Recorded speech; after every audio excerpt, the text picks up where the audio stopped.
everyone, my name is Eric Hopkins, aka JEL. Welcome back to my YouTube channel. So SmackDown and WWE Smackdown and AEW Collision were this weekend, and I think I'm going to be doing my reviews probably for those shows for the most part. Will be dropping on Monday. For the most part, I think my wrestling reviews now will probably be Monday Night Raw will drop on Tuesdays. Usually, there may be certain weeks it doesn't happen. Dynamite will the review will be dropping on Thursdays. And I think SmackDown and Collision will mostly be on the following Monday, as well as certain pay-per-views like WrestleMania or AEW Dynasty that's coming up. But there may be certain weeks that I may not be able to hit those exact days. If that's the case, I will try to let you know ahead of time in the previous video. Yeah, I don't think I'll be covering NXT Weekly or Ring of Honor or TNA or even Rampage sometimes. Just sometimes those shows don't have a whole lot to cover. Also, there's just so much wrestling out there. I want to cover pro wrestling, but I feel like the biggest shows are Raw, Dynamite, SmackDown, and Collision. So I think that's kind of where I'll be, you know, kind of in my wheelhouse, I think, a little bit more. So I think that's what I'll be focusing on. So as well as the pay-per-views and PLEs for those main rosters, I think. So we'll do it that way, I think, going forward. With that being said, though, SmackDown and Collision was this weekend, and let's start with SmackDown this week. The biggest thing on the show, obviously, was Dwayne The Rock Johnson, or The Rock, uh, doing his rock concert in Memphis, Tennessee, which I kind of figured that was going to happen going into Memphis because obviously big music town. And The Rock is obviously very talented with his old rock concerts. If you've never seen The Rock do the rock concert in Sacramento where he bashes the Sacramento Kings, absolutely outstanding. And another one that was really great was when he did the rock concert where he sung to Vicky Guerrero. Absolutely great. Go watch those on YouTube. Absolutely hilarious material. Yeah, so this show basically just started with The Rock coming out. And one of the cool things was The Rock came out to his old Hollywood rock theme. It was kind of a mixture of his regular theme and the Hollywood rock theme, and I think that's great because he has him being a heel now because of the whole situation with him and Roman Reigns against Cody Rhodes and Seth Rollins. It makes more sense for him to have more of a heel theme, so I loved it here. And of course, the concert that he gave, obviously he was bashing Cody Rhodes and his family for the most part, but he also did some bashing on Seth Rollins as well. And of course, he had to poke fun at Cody Rhodes' Stardust days in WWE. Definitely a spot that Cody Rhodes probably wishes he could forget, but I'm sure he's appreciative of it as well, since it probably got him to where he is today. And of course, The Rock, just having fun with this as a heel. I think Rock's been killing it. However, I do feel like some of the promos that Rock and Roman and Cody and Seth have kind of been a little bit repetitive as of the last few weeks. Now, this week on Raw, Cody was talking about how, kind of reminding the audience how in order to finish his story, he's got to win the WWE title. He can't give that title to Dusty Rhodes, who was his father, who was never able to win the WWE title when he was alive. But he still can give that title to his mama, Michelle Rubio. And that's and of course Cody got very emotional with that and started crying. Which again, when your top babyface cries, is usually not a great thing. But anytime Cody talks about his family, he gets emotional. You could clearly tell. So he's doing that sympathetic babyface thing here, and obviously the crowd did love it. And I didn't have a big issue with it. I just feel like sometimes, it's like there's no crying in baseball, to quote Tom Hanks. But it's kind of the same thing in pro wrestling. You just pick yourself up by the bootstraps and you just keep on going. It's like any fight business. You just got to keep fighting. And so The Rock obviously played on that and, made fun of him for crying. How could you possibly be crying? That's why all the Cody crybabies are criers, because their hero's a crier, And then, of course, he pulled out this weight belt that The Rock uses to, lift weights at the gym. And, of course, he talked about how, he's going to use that weight belt. Because obviously they're telling a story here because Cody Rhodes wears a weight belt that he gives out to fans every single week.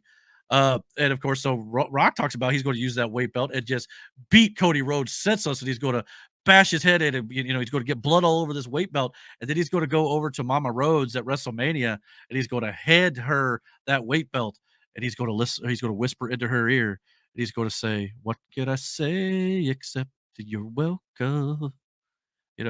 Quoting his Moana music that he had in that movie.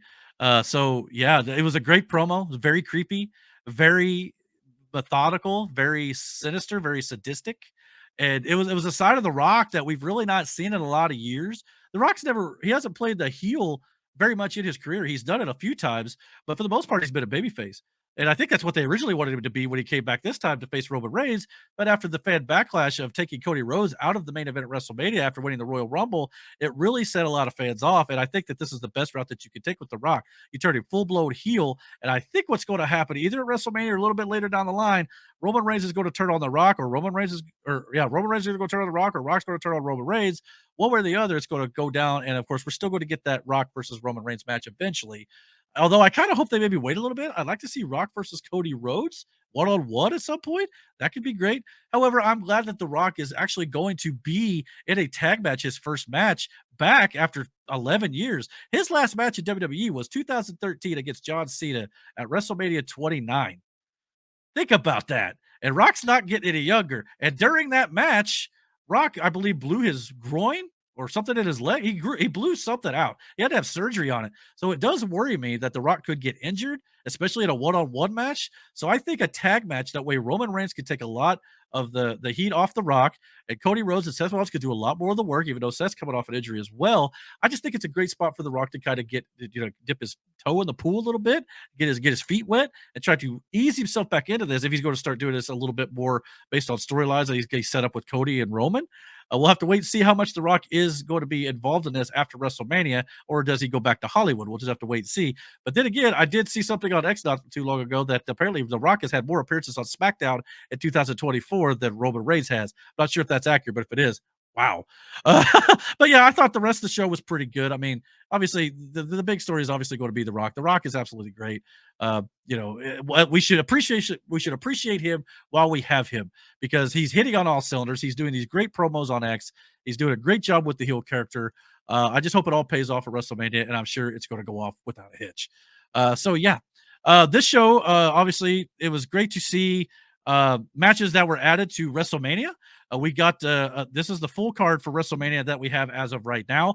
10 matches are set up. We got Cody Rhodes and Roman Reigns on night 2 for the WWE Undisputed Universal Championship, or whatever they're calling it now. So it almost needs to be shortened a little bit. I kind of hope if Cody Rhodes wins this, maybe we'll get like a new belt, a little, old school style, like maybe with the old winged eagle. That would be cool, because it would kind of be a throwback to, Dusty Rhodes' days and things like that as well. And I can see Cody Rhodes maybe being one to implement that if creative and the company allows him to do so. And of course, we got the tag match on night 1 that will determine the stipulations for WrestleMania night 2 with Cody and Roman, which we'll get into that later. We are going to be doing a WrestleMania prediction show here on the channel, probably with the whole crew here on the channel. The Dragon's Den crew will probably be doing that with me as well. And of course, we got the women's championship match, Bayley versus Io Sky. We'll get into that a little bit more here in a second. Becky versus Rhea Ripley for the women's world championship. We got Drew McIntyre versus Seth Rollins for the world heavyweight championship, which I got a little bit of an issue with, just because I don't like the fact that we got Seth Rollins in 2 matches, one on night 1 where Drew doesn't have to wrestle at all. So it sets up a potential for Drew McIntyre to win the World Heavyweight Championship, and Seth Rollins either be injured going into that match or having an excuse, and Drew McIntyre doesn't have that full-blown win. Now, granted, Drew McIntyre's kind of on that line of being a heel, even though he's got legit reasons for certain things that he's doing. So he's kind of playing that tweener. So I think it could be a very good thing for Drew if he does win the world title, and I think give maybe Seth a little bit of a break. And of course, Drew McIntyre got screwed out of having his big WrestleMania win and in 2020 when the pandemic hit. So I'm hoping that maybe he gets a shot here and gets his world title. That would be really cool. I like Seth too, though. So we'll see what happens.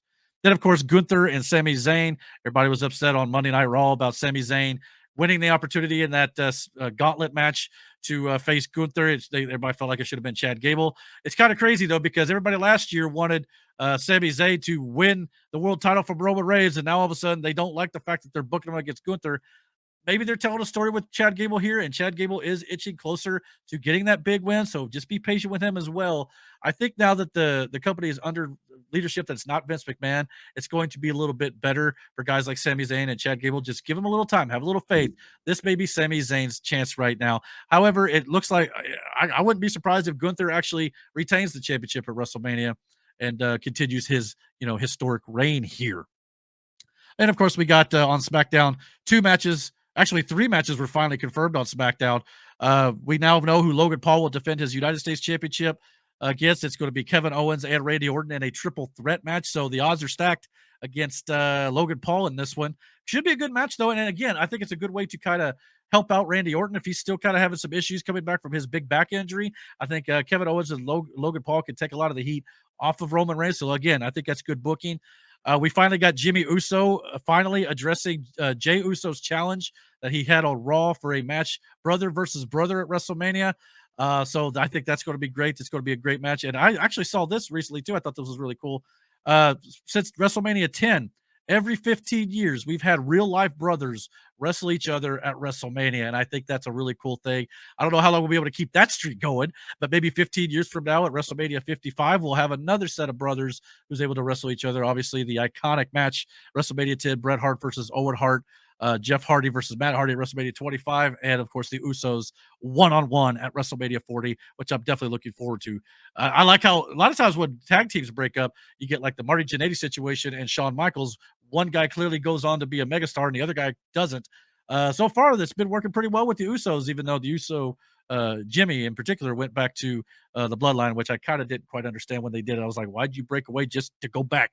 But anyway, so I get to try to tell a story, and maybe they just wanted to get Jay out on his own, but that's fine. But anyway, they also confirmed LA Knight versus AJ Styles.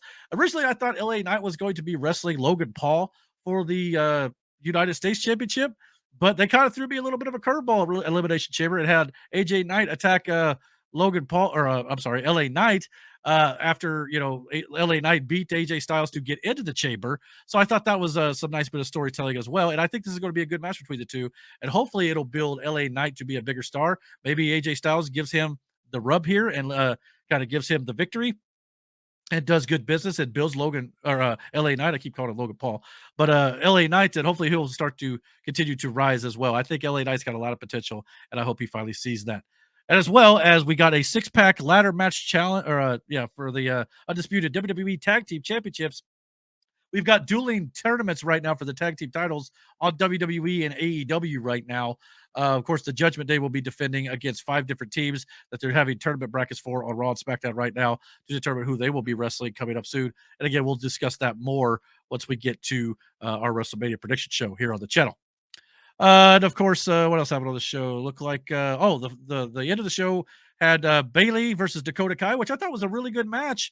I've obviously, if you've watched some of my short reviews, I've been a little vocal about how I think Bailey kind of looked dumb the week that Dakota Kai turned on her, because obviously, if you remember a few weeks back, Bailey was too smart, and she was smart enough to see the turn of Damage Control led by Io Sky before they turned on her, because she was able to understand Japanese and she actually had a weapon ready. So she knew the turn was coming and she knew she was about to get ambushed. So she was smart enough to do that. But when it comes down to Dakota Kai feigning a knee injury a couple weeks later, she was too dumb to realize, oh, they didn't actually have any video of this incident. And she was just trusting Dakota Kai at her word, which is something you should not do these days, and just trust people at their word. So she fell for that. So I thought that made her look really stupid.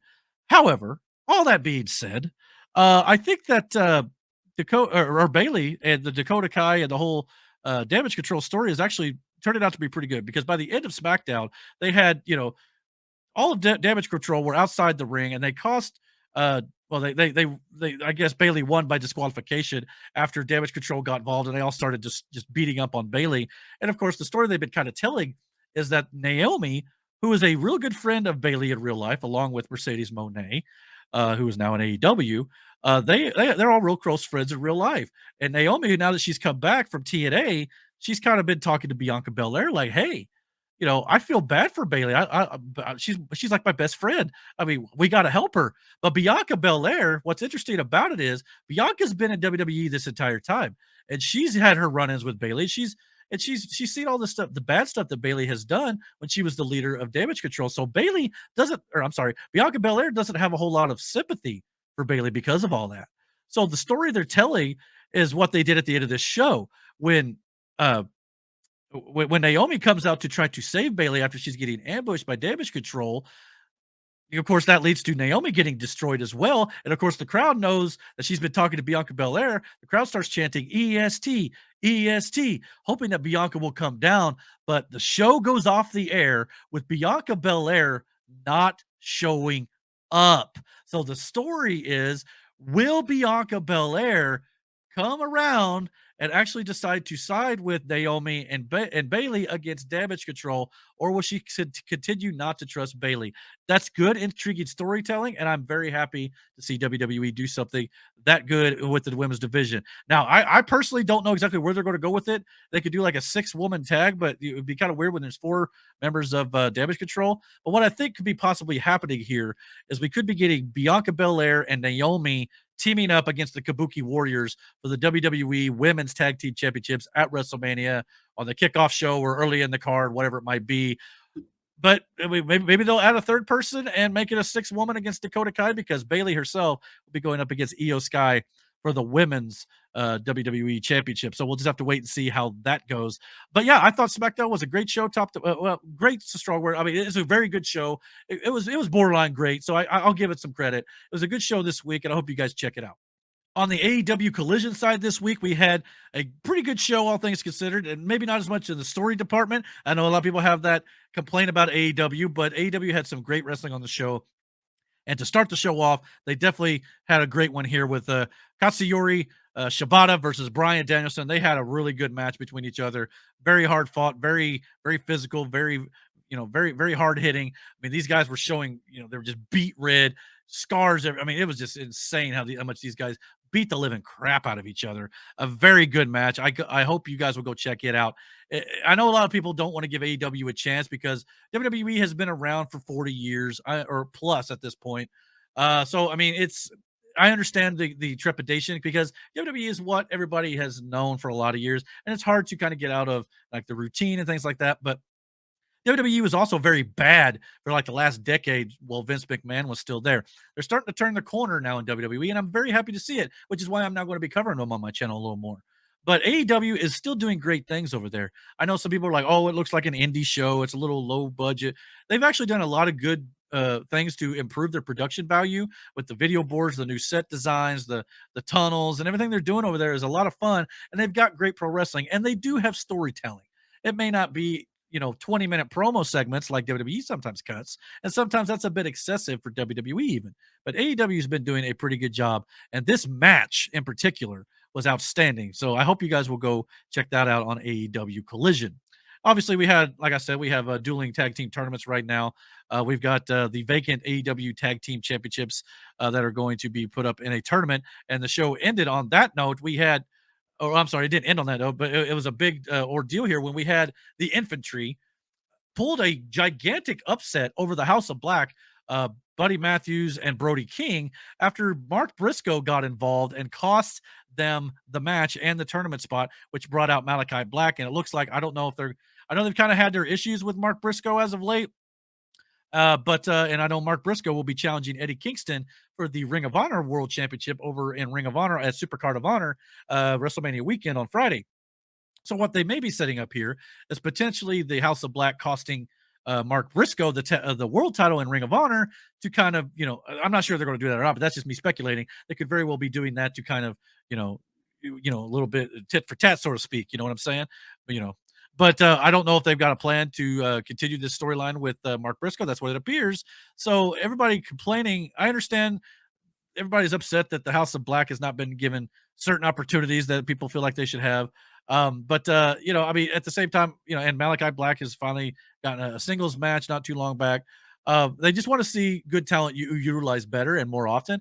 And I think that we're going to get that. I don't think you need to worry too much. But at the same time, I can kind of see, because I'm going to tell you right now, I could not even tell you the names of the two guys from the infantry. Now I don't think they're going to win the tag team tournament, but I think it's just kind of a way to kind of build up the new tag team of the infantry. So, and that's a good thing to beat an established team, albeit by nefarious means. And now you can build that tag team up a little bit in the tournament. Maybe they get a little, I think they're facing FTR next. So I don't think that's going to go much further, but at the same time, I think it's a good thing to do.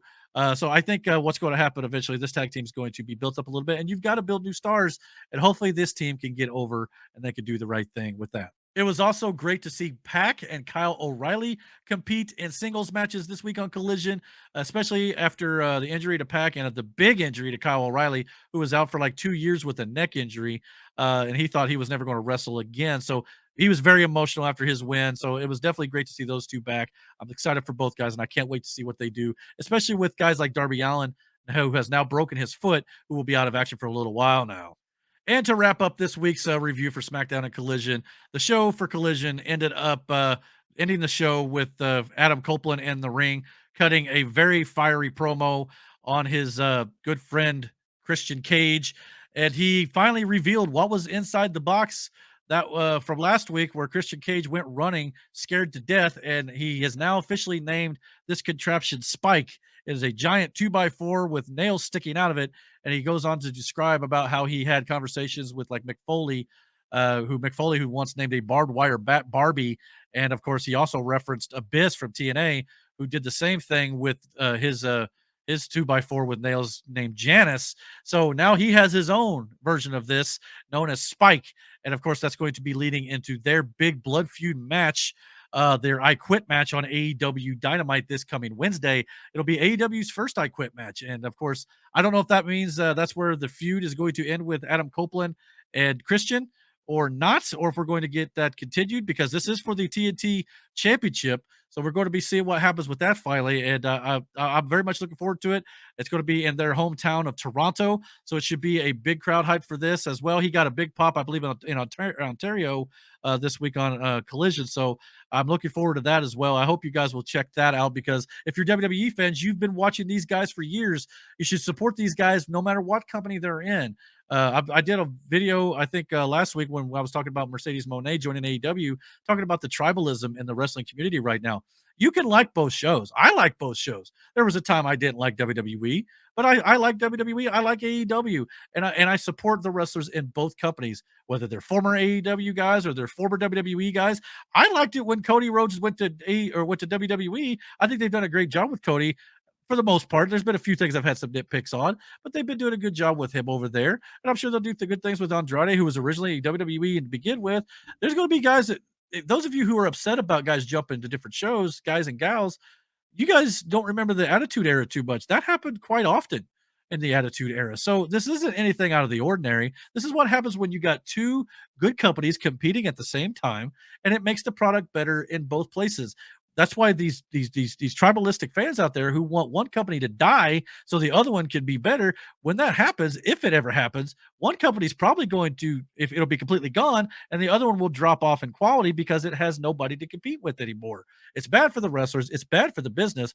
So I hope you guys will support both shows, as I will continue to do here on this channel, as I said before. So I hope you guys will continue to stick around, watch my weekly reports for Raw, Dynamite, and SmackDown and Collision. At least we'll be doing those each week. And some of the other shows, if something big happens, I'll report on it. If not, I'll probably stick to the main shows and the pay-per-views moving forward. So what did you guys think about AEW Collision and SmackDown this week? Did you guys like the shows? Did you guys like The Rock? Did you guys like Adam Copeland's promo? Comment below. Let me know what you guys think. And don't forget to hit that like and subscribe. And until my next video, guys, take care and God bless.